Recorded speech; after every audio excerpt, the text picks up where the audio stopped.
আল্লাহ তাআলা কিয়ামতের কঠিন ময়দানে, যেদিন স্বামী স্ত্রীকে চিনবে না, স্ত্রী স্বামীকে দেখে পালিয়ে যাবে, বন্ধু বন্ধুরে চিনবে না, পীর সাহেব মুরিদরে চিনবে না, মুরিদ পীর সাহেবরে চিনবে না, দলের কর্মী তার নেতারে চিনবে না, নেতা তার কর্মীরে চিনবে না, বন্ধু বন্ধুরে দেখে পালাবে। এই কঠিন মুহূর্তে সূর্যটা মাথার কাছে চলে আসবে, জমিনটা তামার জমিন হবে, আজকের জমিনের মতো নয়।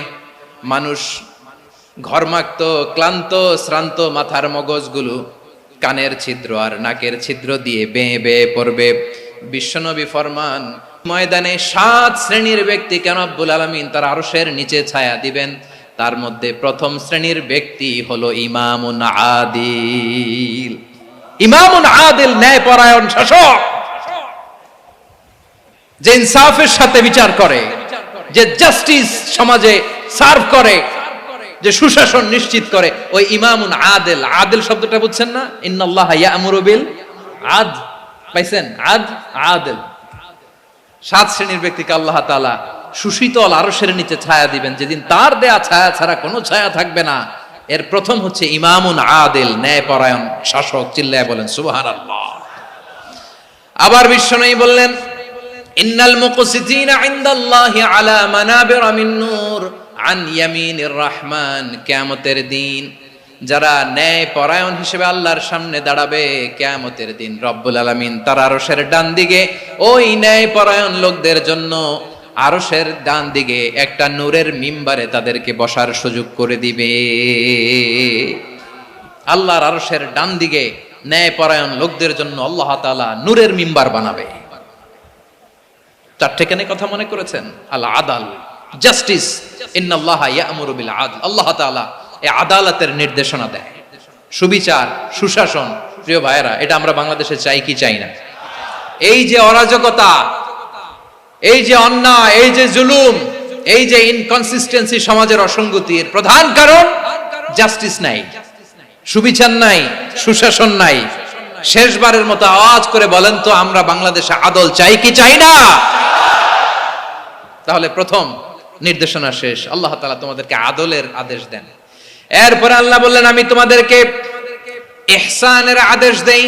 ইন্নাল্লাহা ইয়া'মুরু বিল আদলি ওয়াল ইহসান।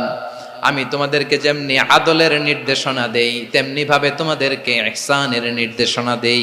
ইহসান, আওয়াজ করে সবাই বলেন তো ইহসান। সবাই বলেননি, সবাই বললে এতটুকু আওয়াজ হবে আমি বিশ্বাস করি না। আওয়াজ করে বলুন আল ইহসান। ইহসান মানে কারো প্রতি সফট হার্টেড হওয়া, মহানুভব হওয়া, অনুগ্রহ পরায়ণ হওয়া, অনুগ্রহশীল হওয়া, একে অপরের প্রতি দয়াদ্র হওয়া। একে অপরের প্রতি দয়াদ্র, অনুগ্রহশীল হওয়া ছাড়া মানবিক সমাজ কঠিন কালেও গঠন করা সম্ভব না। প্রিয় ভাইয়েরা, সুন্দর আচরণ দিয়ে, ইহসান দিয়ে যা জয় করা যায়, নরম আচরণ দিয়ে যেটা অর্জন করা যায়, কঠোরতা দিয়ে সেটা পারা যায় না। বিষ্ণু ঈসা ইসলাম ইহসান দিয়ে, কোমল আচরণ দিয়ে, তার অনুগ্রহ দিয়ে তিনি অনেক কাফিরের হৃদয়কে জয় করে ফেলেছেন। সাইয়েদনা সুমামা ইবনে উসাল রাদিয়াল্লাহু তাআলা আনহুর কথা মনে পড়ে যায়। তিনি ছিলেন ইয়ামামার বাদশা। মদিনাতে বিশ্বনবীকে হত্যা করার নিয়তে এসেছিলেন। গোপনে গোপনে বিশ্বনবীকে হত্যা করে আবার ইয়ামামাতে তিনি ফিরে যাবেন। কিন্তু কি অবাক করা কাণ্ড, হত্যা করতে পারে নাই, সাহাবাদের হাতে তিনি ধরা পড়ে গেলেন।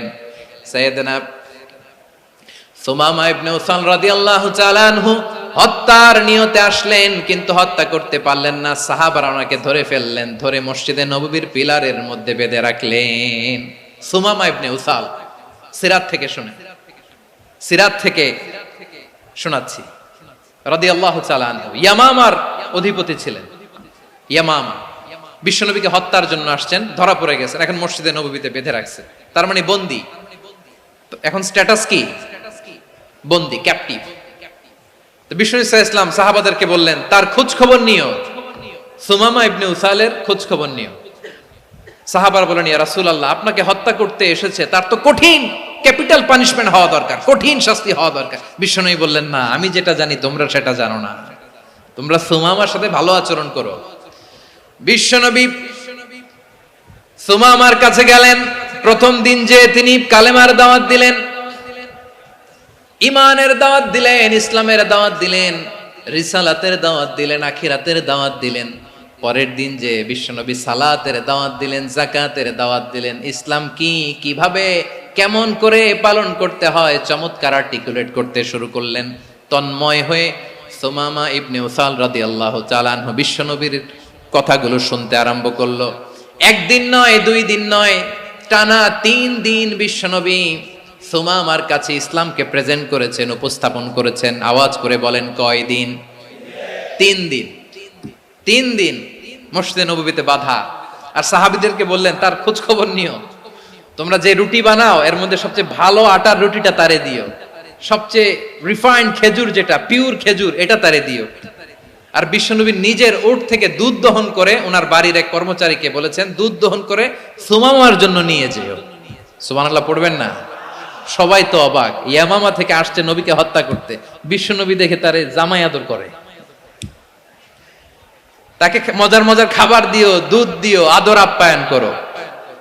একদিন নয়, 2 দিন নয়, টানা 3 দিন বিশ্বনবী এভাবে সুমামার কাছে যে ইসলামকে প্রেজেন্ট করতে আরম্ভ করলেন, ইসলামকে উপস্থাপন করতে শুরু করলেন। আর তাকে চমৎকার এন্টারটেইনমেন্ট, আপ্যায়ন দিতে আরম্ভ করলেন। টানা 3 দিন যখন ইসলামের দ্য বিউটিজ অফ ইসলাম, ইসলামের সুমহান বাণী, সৌন্দর্য তার কাছে উপস্থাপন শেষ, তাকে আপ্যায়ন শেষ, বিশ্বনবী বললেন সাহাবাদেরকে, যাও এবার সুমামার হাতের পায়ের রশি দুটো খুলে দাও। সাহাবারা বললেন, ইয়া রাসূলুল্লাহ, কি বলেন আপনি? ও তো হত্যাকারী, সুযোগ পায় নাই, আপনারে মারতে পারে নাই, ছেড়ে দিলে আবার ও আপনার উপর তলোয়ার নিয়ে ঝাঁপিয়ে পড়বে। নবী, এই সিদ্ধান্ত আপনি নিতে যাবেন না। বিশ্বনবী বললেন, যেটা বলেছি সেটা করো, সুমামার রশিগুলো ছেড়ে দাও, সুমামার হাতে পায়ের রশিগুলো যে তোমরা খুলে দাও। সাহাবারা তর্ক জুড়ে দিলেন, লা ইয়া রাসূলুল্লাহ, এমনটা করবেন না, তো ভয়ঙ্কর ভয়ঙ্কর খুনি, কি জানি কি হয়ে যায়। বিশ্বনবী বললেন, না, তার হাতে পায়ের রশিগুলো খুলে দাও। সাহাবারা বিশ্বনবীর কথা মতো তার হাতে পায়ের রশিগুলো খুলে দিল। সুমামা মুহূর্তের মধ্যে মসজিদে নববী থেকে বের হয়ে ইয়ামামায় ফিরে না যে মসজিদে নববীর পাশে একটা খেজুর বাগান ছিল, সেখানে চলে গেলেন। সেখানে একটা ছোট্ট কুয়া ছিল, কুয়ার পানি দিয়ে তিনি গোসল করলেন। সুবহানাল্লাহ পড়েন। কুয়ার পানি দিয়ে গোসল করে মসজিদে নববীর সামনে এসে বিশ্বনবী এবং সাহাবাদের সামনে দাঁড়িয়ে সাব্বাবা উঁচু করে বললেন, আশহাদু আল্লা ইলাহা ইল্লাল্লাহ ওয়া আশহাদু আন্না মুহাম্মাদান আবদুহু ওয়া রাসূলুহু। আল্লাহু আকবার। আমি সাক্ষ্য দিচ্ছি আল্লাহ ছাড়া কোনো ইলাহ নাই, আর মুহাম্মদ আল্লাহ তাআলার প্রেরিত বান্দা এবং রাসূল। প্রিয় ভাইয়েরা, ইহসান দিয়ে যা জয় করা যায়, কঠোরতা দিয়ে সেটা কঠিনকালেও জয় করা যায় না। আওয়াজ করে বলেন, ঠিক কি না? এবার সুমামা দাঁড়িয়ে বলে, ওগো নবী, আমি তো কালিমা পড়ে মুসলমান হয়ে গেলাম, এবার শোনেন, এই মুহূর্তের আগে আপনার চেহারার চাইতে নিকৃষ্ট কোনো চেহারা আমার কাছে ছিল না, কিন্তু শাহাদা পাঠ করার পরে আপনার চেহারার চাইতে উত্তম শ্রেষ্ঠ কোনো চেহারা আমার কাছে আর নাই। ও নবী, আজকের দিনের আগে ইসলাম ধর্মের চেয়ে নিকৃষ্ট অপছন্দনীয় কোনো ধর্ম আমার কাছে ছিল না, কিন্তু এই মুহূর্ত থেকে ইসলামের চেয়ে সেরা শ্রেষ্ঠ পছন্দনীয় কোনো ধর্ম আমার কাছে নাই। নবী গো, আজকের দিনের আগে মদিনার চাইতে অপছন্দনীয় নিকৃষ্ট কোনো শহর আমার কাছে ছিল না, কিন্তু এই মুহূর্তের পর থেকে মদিনার চাইতে কোনো শ্রেষ্ঠ শহর আমার জানা নাই। সে ছিল গমের বড় ডিলার, গম বেচতো। কি বেচতো? তার গম কিনে মক্কার লোকেরা রুটি খাইতো। সে ঘোষণা দিল, আজকে থেকে মক্কাবাসীদের জন্য সব গম আমি হারাম করে দিলাম, মক্কাবাসী এখন না খেয়ে মরে। সুবহানাল্লাহ পড়বেন না? মক্কাবাসী বিশ্বনবীর কাছে আসলেন, এসে বললেন, মুহাম্মদ, আমরা তো তোমার ভাই, তোমার চাচা, তোমার ভাতিজা, তোমার আত্মীয়, তুমি সুমামারে বলো সে যেন আবার গমের সাপ্লাই মক্কার জন্য অনুমতি দিয়ে দেয়। বিশ্বনবীর অনুমতি ক্রমে সুমামা আবার মক্কাতে গম পাঠাতে শুরু করলো। পড়েন সুবহানাল্লাহ। ইহসান, ইহসান দিয়ে আপনি যেটা জয় করতে পারবেন, you can win the heart of your enemies. ইহসান দিয়ে আপনি আপনার শত্রুর হৃদয়কে জয় করতে পারবেন। আওয়াজ করে বলেন, ঠিক কি না? এজন্য আল্লাহ বললেন, ওয়া আনফিকু ফি সাবিলিল্লাহি ওয়ালা তুলকু বিআইদিকুম ইলাত তাহলুকা ওয়া আহসিনু ইন্নাল্লাহা ইউহিব্বুল মুহসিনিন। তোমরা আল্লাহর রাস্তায় দান করবে আর নিজেরা নিজেদেরকে ধ্বংসের হাতে ঠেলে দিও না। তোমরা একে অপরের প্রতি ইহসান করবে, কারণ ইহসানকারীদেরকে আল্লাহ বড্ড ভালোবাসেন। সুবহানাল্লাহ পড়েন। আবার সূরা রহমানে আল্লাহ বললেন, হাল জাযাউল ইহসানি ইল্লাল ইহসান ফাবিআইয়ি আলা, সবাই পড়েন, ফাবিআইয়ি আলাই রাব্বিকুমা তুকাযযিবান। ইহসানের প্রতিদান হিসেবে ইহসানি হয়।